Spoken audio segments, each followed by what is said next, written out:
Ladies and gentlemen, this is a beer margarita. Is it beer or bear? Tequila, okay? Come behind that tequila with a little bit of frozen limeade concentrate, all right? Pour a little bit of it in. Okay, this is super sweet, so don't go too heavy with that, boys and girls, okay? Because that's made for making a giant batch of stuff. Add in a little bit of beer, okay? Come behind that, stir, stir, stir, stir, stir. Look at this. This is pretty cool. It's really different, all right? And then we rim our glass with lime, and we can stick that bad boy in some coarse salt, okay? I'll pour it around the rim, however you want to do it, okay?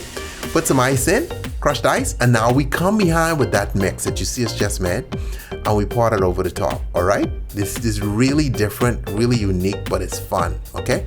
So you definitely want to try this. A little lime on the side, okay? Beautiful. And there you have it, the bear margarita. And listen, we have tons of margaritas on the site, so make sure you check us out. Get your margarita on, okay? We got a margarita for every occasion, okay? Probably even Halloween, right? Do we have a Halloween margarita? I don't know, but we'll make one soon. Stay tipsy.